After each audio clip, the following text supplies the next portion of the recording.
Mientras millones de personas están gritando a la televisión, pintándose la cara y quedándose emocionalmente destrozadas porque 11 desconocidos perdieron un partido, existe al mismo tiempo un enorme grupo de personas a las que simplemente no les importa en absoluto. Y según la neurociencia, es posible que sus cerebros estén conectados de manera diferente.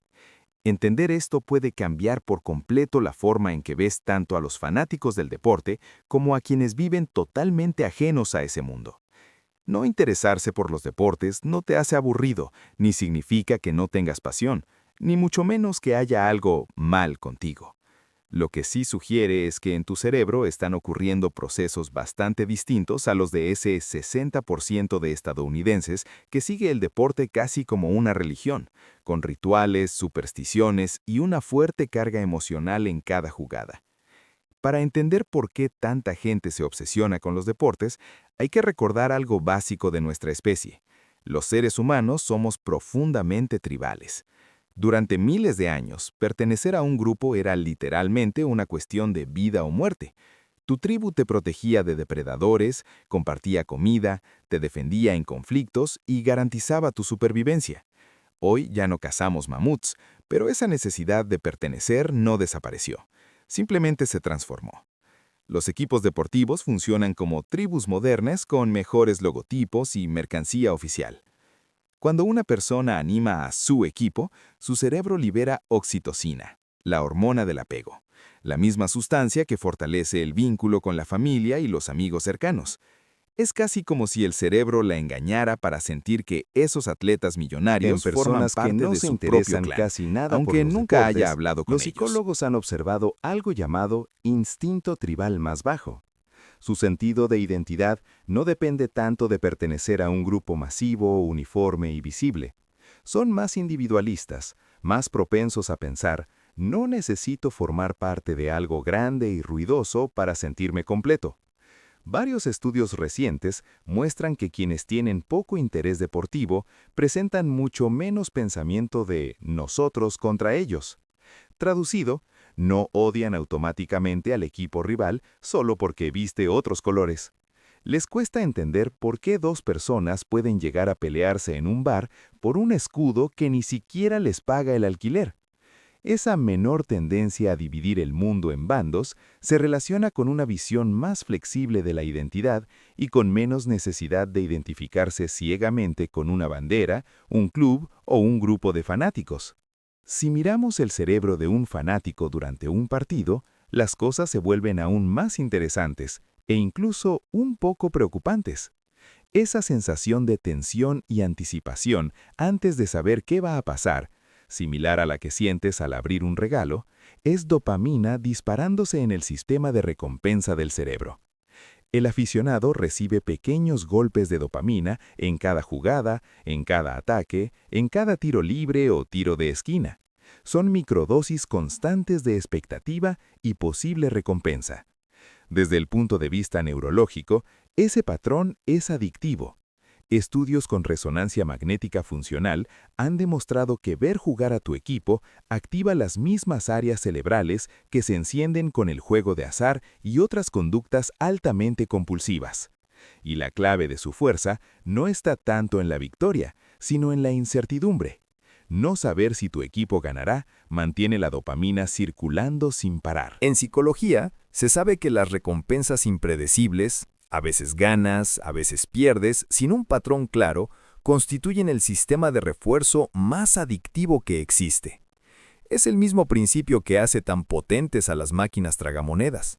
Desde el punto de vista del cerebro, la dinámica es inquietantemente parecida. También aquí se espera una recompensa, no se sabe cuándo llegará, y eso mantiene al sistema enganchado. La dopamina no distingue demasiado entre la fuente que la dispara, solo aprende que quiere más. Algunas investigaciones sugieren incluso que variaciones genéticas en los receptores de dopamina pueden predecir hasta qué punto alguien se interesa por actividades competitivas como espectador. Esa indiferencia total que sientes cuando te preguntan si viste ganar o perder a cierto equipo puede estar, en parte, inscrita en tu ADN y no en una supuesta falta de pasión o de carácter. Otro fenómeno curioso es el llamado basking in reflected glory o regodearse en la gloria ajena. Cuando el equipo gana, muchos aficionados dicen ganamos. Cuando pierde, dicen perdieron. El pronombre cambia según el resultado, como si inconscientemente se acercaran al éxito y se alejaran del fracaso.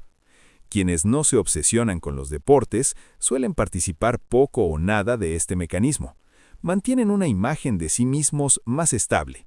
No necesitan victorias externas, de personas que ni los conocen, para sentirse valiosos o exitosos.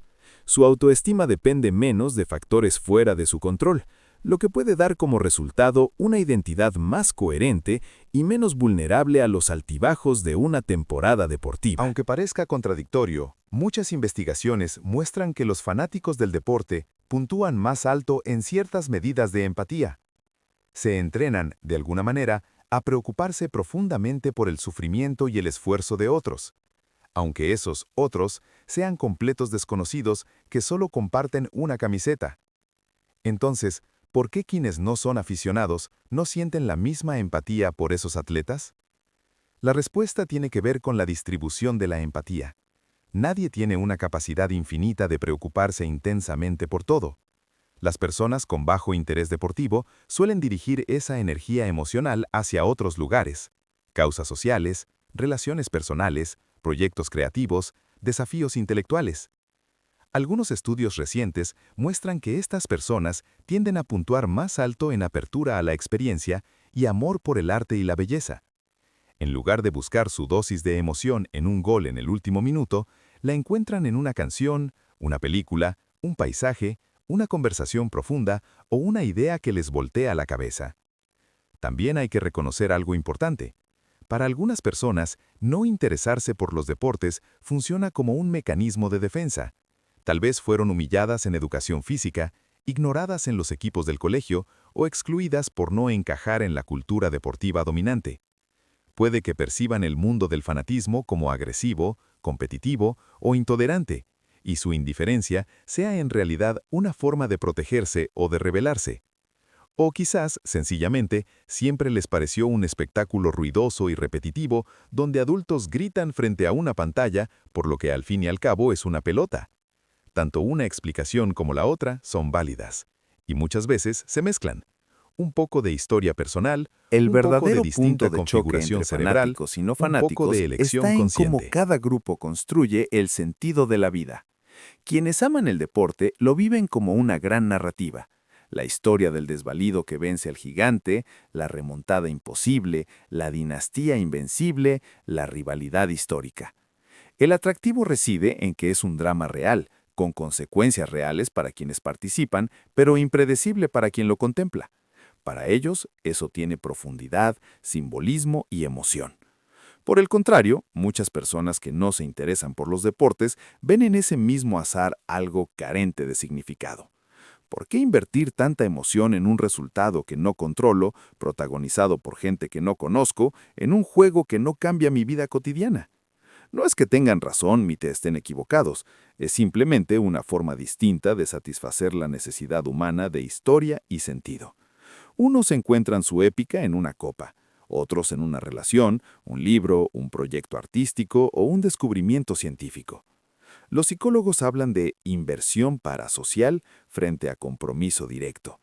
El aficionado construye relaciones unilaterales con equipos y jugadores, sabe todo sobre ellos, sufre y se alegra por ellos, pero su influencia real sobre sus vidas es prácticamente nula. La persona poco interesada en el deporte prefiere invertir su energía emocional en ámbitos donde hay reciprocidad y donde su participación afecta el resultado, una amistad, una familia, un emprendimiento, una causa. Ninguna de estas estrategias es superior a la otra, son maneras diferentes de navegar la experiencia humana, de buscar flujo, sentido y pertenencia. Como mostró Mihaly Csikszentmihalyi en sus estudios sobre el flujo, ese estado de concentración total y disfrute puede alcanzarse viendo un partido, pintando un cuadro, escribiendo código, tocando un instrumento o simplemente caminando por la naturaleza. Todo esto conduce a una conclusión liberadora. Si no te importan los deportes, no estás perdiéndote una experiencia humana esencial. Solo estás canalizando tu cerebro, tu empatía y tu necesidad de pertenencia hacia otros territorios. Tu sistema de recompensa, tus instintos tribales y tu forma de construir significado están calibrados de manera distinta, y eso está perfectamente bien. La próxima vez que alguien te pregunte con entusiasmo, ¿viste el partido? Y tú, con absoluta honestidad, no tengas idea ni te importe el marcador, recuerda esto. No eres raro, no eres frío, no eres aburrido. Simplemente estás jugando otro juego. Uno en el que los protagonistas son tus propios proyectos, tus relaciones, tus ideas y tu vida real. Y para ti, tal vez ese sea el campeonato que de verdad vale la pena disputar.